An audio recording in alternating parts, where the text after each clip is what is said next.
Selamat pagi Bapak Ibu yang dikasihi Tuhan. Kiranya semua berada di dalam keadaan yang penuh sukacita, damai sejahtera, dan berpengharapan kepada Tuhan Yesus Kristus.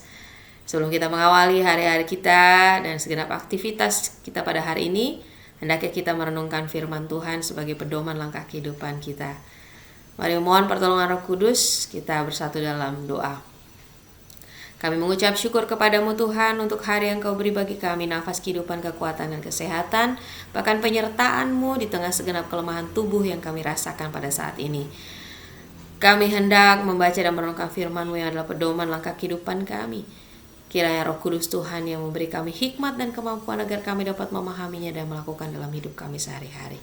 Berfirmanlah Tuhan, kami siap mendengar dan melakukannya. Amin.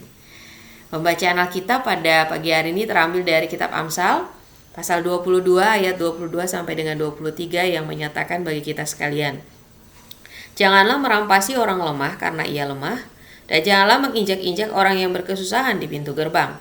Sebab Tuhan membela perkara mereka dan mengambil nyawa orang yang merampasi mereka.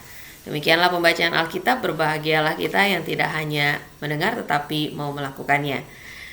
Umat yang dikasihi Tuhan, jika kita menonton berita orang-orang yang terjerat hukum, gitu ya, persoalan hukum, maka pada umumnya mereka mendapatkan pembelaan atau pembelaan hukum dari pengacara atau jaksa pembela.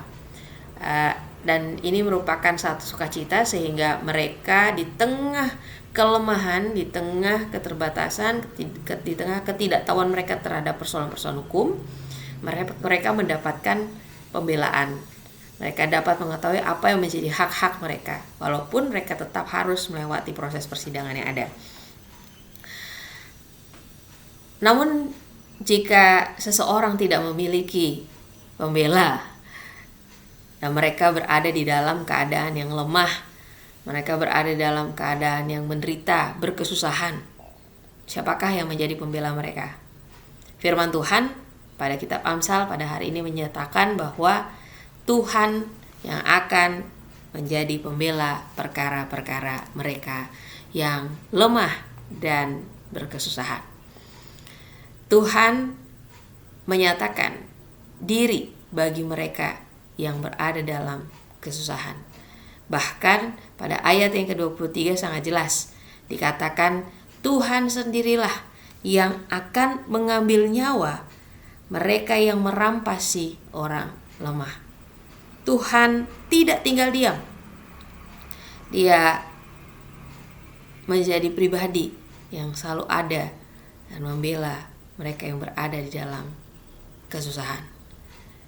Umat yang dikasihi Tuhan, firman Tuhan ini mengingatkan saya juga pada kisah-kisah perjanjian baru, bagaimana Tuhan Yesus dalam kehadiran di tengah dunia ribuan tahun yang lalu memberikan satu teladan yang nyata bahwa ia sungguh-sungguh hadir membela mereka yang lemah dan berkesusahan. Apakah mereka yang sakit, mereka yang dipinggirkan, mereka yang tidak diterima di lingkungan sosial, mereka yang dianggap rendah, Tuhan Yesus hadir membela perkara mereka. Tuhan Yesus mengangkat mereka sehingga mereka memiliki pengharapan. Umat yang dikasihi Tuhan, apakah kita saat ini sedang mengalami kelemahan?